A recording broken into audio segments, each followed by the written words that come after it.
AI dead than the hedonistic lifestyle. No, never. You can work everywhere. Getting lost in the jungles on the cruise to find their mentors and work with them. Only level advanced. So when nothing sparkles like this, I could sleep anywhere. In 4-hour week, partners for acroyo. Anything you want, you find in this community. 1 in 2,000 euros a month. I was super skeptical.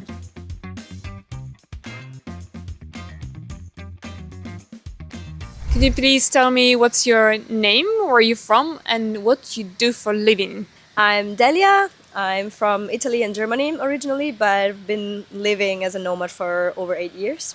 Oh, wow. Yes, and most of it has been doing freelance work. 'Cause I'm a specialized interpreter and translator, so I've been working with languages and communication pretty much my whole life. But in the last year or two, there's been other projects. So I became a coach and consultant, also in the fields of traveling and mindfulness. And now I'm starting new projects, also thanks to this community that is helping me believe in my ideas. I believe I was in your pitch, and it was not about the project that you are going to work on.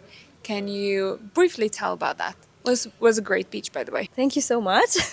Yes, it's called Fair Diving, and it's supposed to be a platform where people can find diving trips, tours, excursions that have been certified by a jury of marine biologists as ethical and sustainable. The goal of the platform is actually to raise funds for ocean NGOs, because there are amazing organizations who are taking care of rescuing animals and saving the corals and rescuing the ocean from plastic and all of this, and I want to support them. So on this platform you can buy, for example, resources to learn about this, sustainable products like reef-friendly sunscreen, sustainable gear, the trips, and yeah, all these resources. So it's a comprehensive platform. I have a lot to work on, but I think it's an idea that could work because we all want to travel, we all want to have fun and enjoy the ocean, but we want to do it in a way that has positive impact. So you've been doing diving yourself next to your job. Yes, It's been your passion way of spending time, or you actually have been working as a diving instructor? I haven't been working as an instructor. I'm only at level advanced, both in scuba dive. Only level advanced. Do you hear that?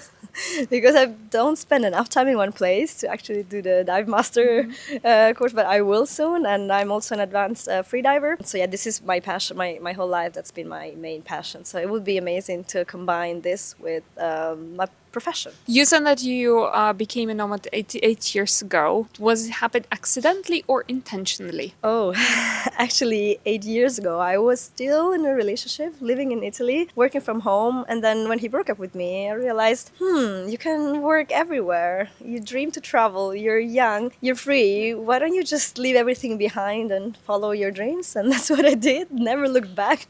Never had a base ever since. I did almost have a base in Tenerife, because that's the most perfect place in the world. But the urge to travel is like an addiction. So I gave the apartment to my brother and I said, let me continue traveling. Did you already work remotely, or you had to reshape what you do in order to go and travel and explore the world? I only ever worked remotely. I finished my master's degree and I was already working remotely. So you're all that lucky person that have never been going to the office? No, never. Since 2016, that I even before, I've only ever worked remotely. I did help someone with an office job for 1 week in my entire life back then, and I'm like, what is this? How can they even do it? I was getting home in the late afternoon, dead. I'm like, I would never do this. I can't. It is a really hard job. I can tell you that. Let's talk. Can we talk about the financial part?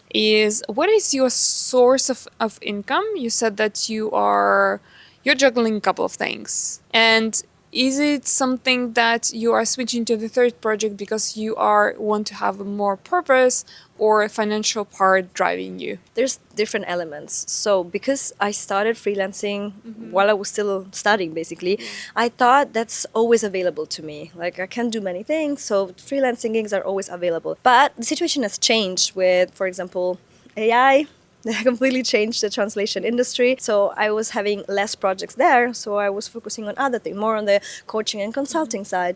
And then I realized, yes, I need to focus more on the financial aspect of life, because now we think of living life every day as if it was our last, enjoying our best life. But it will be better to have a secure financial situation for later. So investment, for example, savings and investments. That was something I never cared about. And now I realized I'm in my mid-30s. I want to definitely get into this, working more and investing more for the future. This is also why I want to work more now. Like, I've really done the hedonistic lifestyle of just exploring with my backpack full time, getting lost in the jungles, having every crazy adventure you can imagine. And now I'm like, okay, let's just stay in a co-living, co-working space and be productive. Level up. Level up, yeah.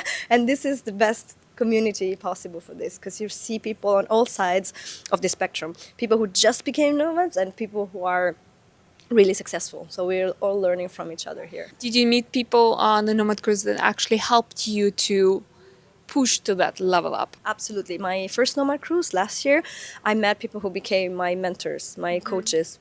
And this has really impacted a lot of my mindset.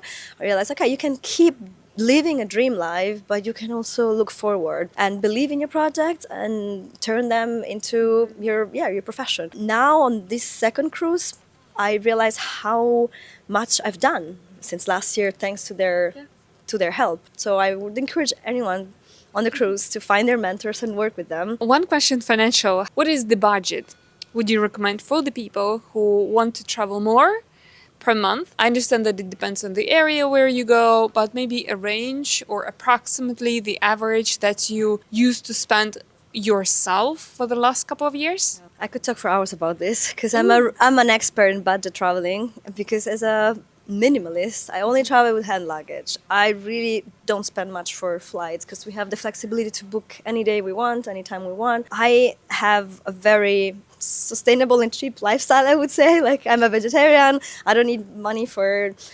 drinks, cigarettes. Like, I really just, I could sleep anywhere, and I still do hostels sometimes, and I've been hosted by so many friends, so nobody believes me, but I've explored almost 70 countries in six continents in the last 8 years, and I could do it with anything between 1 and 2,000 euros a month. 1 in 2,000? 1 or 2,000 or less. Or 1 in 2,000, 1,000 is actually quite extreme. I started with 1,000 10 years ago. I'm also nomad for 10 years ago, and then 10 years ago it was doable.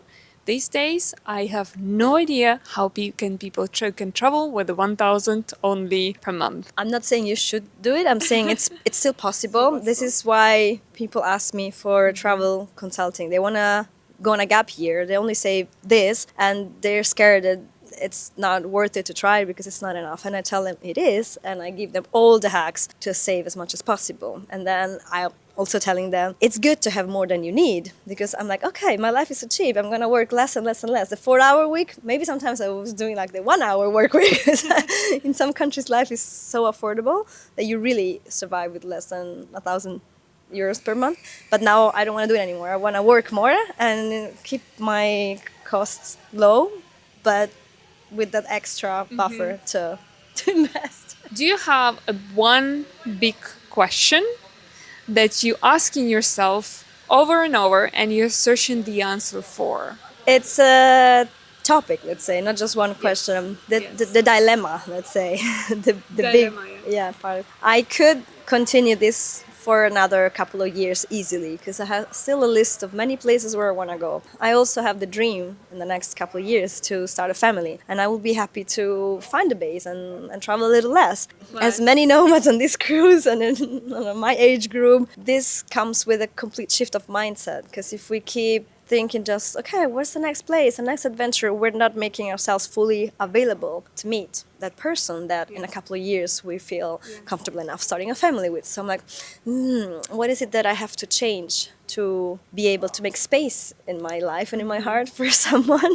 without changing my life completely today, you know? So on long term, it is a decision that I need to make. Like, what are the steps that can help me find that person? Are you willing to give away the life of the nomad for the love and family, or this is something that you actually struggle with because you You want to have a love and family, but you are not willing to give away your freedom that you have. Right now, I don't want to stop traveling. In a year and a half or 2 years, yes, after like 10 full years of not having a base, I will have probably seen 80, 90 countries by then. I will be ready to slow it down. And of course, we are travelers at heart. We will never stop it. We will travel with kids. We will travel always.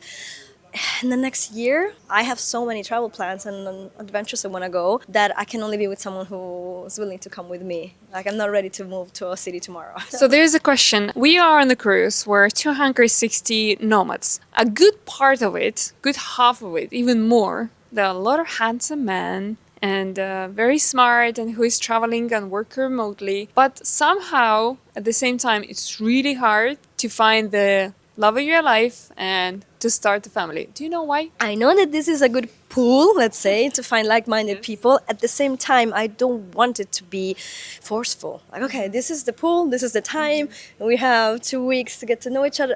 It's like a bit artificial. Like, I didn't want to see it this way. I didn't even go to the speed dating event or anything. I feel it needs to be organic and genuine. Every time I fell in love with someone, I just met them randomly. So I didn't approach this cruise as, let me have a look. It doesn't feel right. So when nothing sparkles like this, then I don't feel it. At the same time, because I do a lot of therapy as well, I know that when it's too intense at the beginning, it can be something like a flame that's not healthy. I know that this is a great community. Maybe I will find the person here at some later point. This cruise, I don't think it happened. Because we are actually right now, I'm gonna turn the camera. We are right now arriving to Japan. This is already the Japan over there. Are there anything else that you would like to add and I didn't ask you about? I would recommend anyone who's never been on Nomad cruise or has done Nomad base to come and meet this community, because before my first cruise I was super skeptical. I avoided any expat or nomad bubble for all these years before. I didn't think that they were really interested in getting to know the cultures and being adventurous. I thought they were in the comfort of their Wi-Fi bubble. And then last year, I was invited to join the cruise to Brazil. I'm like, I want to go to Brazil anyway. Let's just give it a try. Zero expectation. And I realized there's so much in this community, like for everyone, exactly what you're looking for. You want deep people, you want extremely successful business partners, you want partners for acro, anything you want to find in this community. So I'm so glad I didn't let my prejudice win last year, and now I'm more and more convinced that this is the right space for my growth. So join it. See you at the Nomad Cruise next year. Nomad Cruise is celebrating 10 years anniversary, and it's going on a big 1-month trip. Are you gonna be there? From Seattle to Sydney? Yes. Well, I'm thinking about it. Like, imagine how productive it can be for us to share our ideas for so many days while exploring Hawaii, Samoa, Fiji. and very unproductive at work for 1 month. Thank you so much for your time. Give me a hug. you.